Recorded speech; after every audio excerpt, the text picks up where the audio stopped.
at Payable just launched the State of European Checkouts, a new report that dives deep into how customers like to pay across Europe, what builds trust, what kills conversion, and how local habits shapes the entire experience. It's all there. We teamed up with world-class keynote speaker and publisher author Dave Birch to make sense of the trends behind the data, and today we are doing something a little bit different to bring those insights to life. We are here at Reflect Festival in sunny Limassol, Cyprus, and instead of a normal walkthrough, we decided to make it fun. This is how it's going to work. Each one of us will pick a random stat from the report and we're going to talk about it. No slides, no scripts, only honest takes about where European checkouts are heading. Let's get into it. Okay, Dave, can you please do the honors? Okay, let's look at the first one. 53% of consumers are open to switching to newer payment methods, with nearly a third doing so for a faster checkout. What does this mean for businesses relying on legacy options? I mean, I'm surprised it's only 53% actually, because I think basically people will do, if it's easier, if it's more convenient, if it's quicker. They'll give up pretty much anything. I kind of think so. I mean, I realize in payments people are probably slightly more conservative than they are in other activities, but I think history shows us that convenience, goes a long way. But yeah, so basically half of consumers are open to switching to newer payment methods, and faster checkout is what the majority of them want. Yeah, but what does it mean for the legacy systems that they are there with the companies which did not adapt yet? I believe that it's like a survival mode at this point. Well, I think it just means they have to modernize, and I don't think there's any like special secret tactic for that one. All right, go on then, you choose one. Unexpected delivery fees and forced account creations are the biggest checkout deal breakers. Why are they still so common? Well, I mean, unexpected fees are just straight out annoying, so I can understand that completely. Forced account creation, that's like an interesting one, because generally speaking, if I'm forced to create an account to do something, I'll go and click off and try and find some other way of doing it. Or continue as a guest. Or continue as a guest. Yeah. But that's because it's a hassle to do it. Like if you could do like they do in Scandinavia, where you have like your bank ID thing, if you could just press a button to create a new account, particularly if you could press a button to create a new account that was privacy enhancing, like where Apple do when you do your hide my email. Yeah, you can just click the button. And I think it's all about integrations, isn't it? You are looking forward to more integrations with the platforms that you already use, so we can make the registration faster and easier on a click of a button. If there is no integration, if it was at the click of a button, I would probably do it more often. But I would definitely want the sort of privacy assurances that go around it. That was a point that was made in the panel discussion earlier on. Yeah. Okay. All right. I'll choose one as well. 71% say they'd go for a slower checkout for stronger fraud protection. I'm not sure about that. Do you think they're just saying that to the survey? Do you think in practice they would do that? In this case, that when you are making a purchase, we don't think about it. We take it for granted. But during the survey, then if you ask, do you want your transactions to be secure? You say, oh, of course I want. Yeah?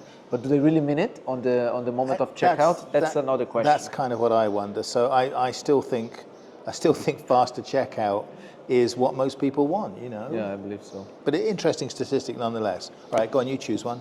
43% say they wouldn't return to a site after a poor checkout experience.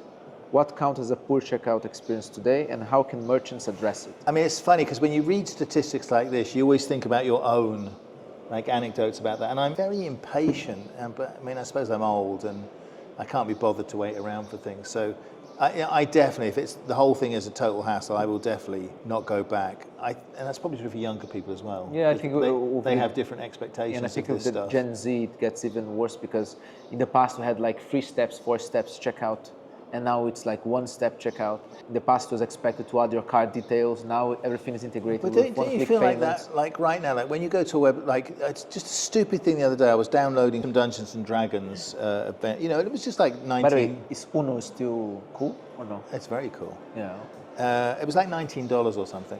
And as soon as I see that Apple Pay button, I'm like, oh, thank God. Click on that, done. It just wins out over everything else. Sometimes I even give up on a website and I open on my mobile, because I know that you come up with the Apple Pay, right? No, I agree with that. So no, I agree with that. I'm sure that's true. And they wouldn't go back after. And how can merchants address it? Better integrations, better partnerships with payments experts to enhance local payment methods as well as one-click payments. So, for example, there was a presentation this morning talking about Ideal and Payconic and stuff like that. I mean, you can't operate in those markets if you don't offer those. Can you go to Brazil without PIX? Without PIX, no possibility. Yeah, you know. That's right. Okay. 2/3 of people say the value of a purchase influences their payment choice.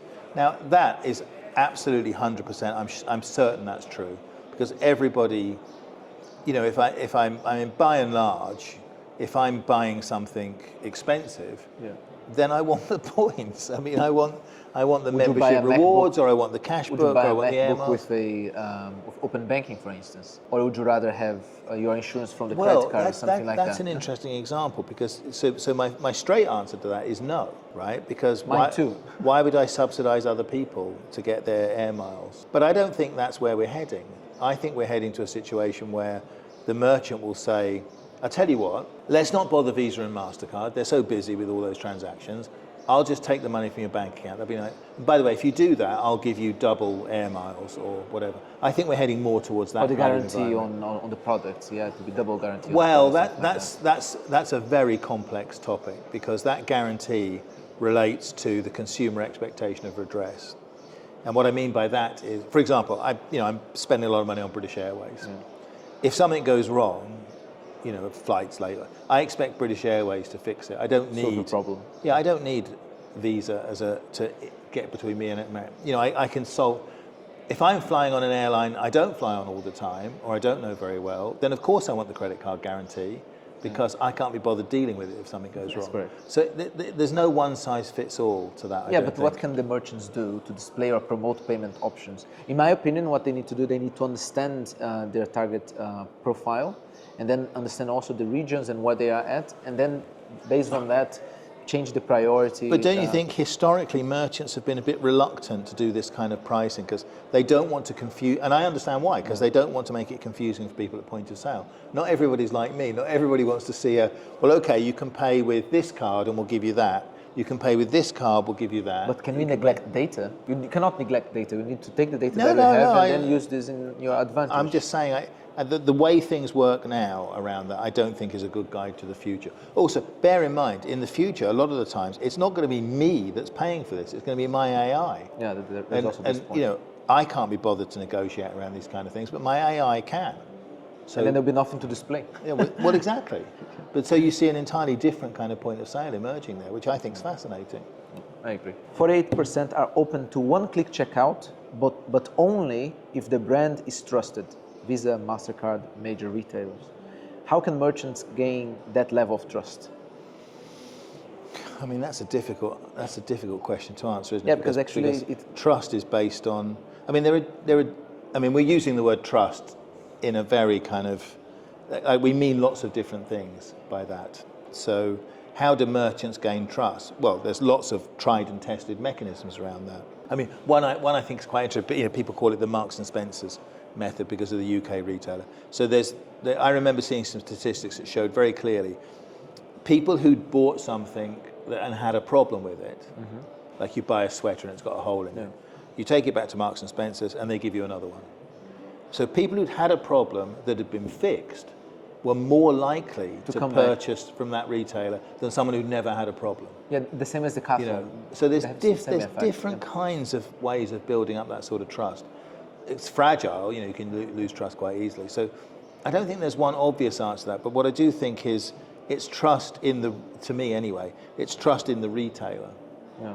If I don't trust the retailer, then I'm always going to use a credit card with chargeback guarantees and that kind of thing.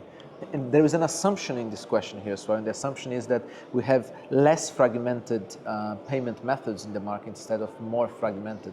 If you take into account that it's more fragmented, then you'll see that trust is fragmented as well across payment methods. It's going to get more fragmented as well, isn't it? Because of stable coins and other things that are coming along. So, trying to work out a strategy around that, I think, is actually really kind of intellectually very interesting. And then we need to use data to... No. That's the obvious way to start building it. Yeah, I agree. The last one. Convenience, speed and security rank higher than habit when choosing a payment mechanism. I honestly think convenience, it absolutely comes number one. and then speed. Security, I'm not sure. Again, security, I have a suspicion. It's one of those things when when you ask people in a survey, they say yes, it really ranks. But actually, their revealed preference will always be for convenience in practice. So, okay, so but the question is, what does this mean for promoting alternative payment mechanisms? I guess to me, it means convenience is absolutely the dominant characteristic. You have to make it as convenient as possible for the consumer to choose those options. And you see people, I mean, not just payable, but other people, you know, but you see the way people are approaching this because they're trying to use the data to present the relevant payment mechanisms to people, and also in the order of convenience they know they'll like. So you don't present people with a list of 150 payment mechanisms. You know where they are, you know what they're buying, you know what they've been buying before and what they've used before. You should, you know, it doesn't take like genius level AI to pull up the 2 mechanisms that they find most convenient and use most often and present them to them. And if you want to penetrate in the market, you will have to have a business strategy in place that will include also the local payment methods that they have. Otherwise, we don't have a business strategy at all. You have to have those as table stakes, otherwise people won't even come there to buy. But what I'm just saying is when in terms of like constructing the UX around that payment, then I would always tend to put convenience as the number one. Yeah, I believe option. so. And I think as part of Speed, the research... yeah, but convenience. Yeah, but speed and convenience, don't they go together, hand in hand? Well, they do, but as, you know, in the research, you know, they were specifically asked and they separated convenience and speed. So, you know, would I do something that took a couple of seconds longer if it was easier? Yeah. I probably would.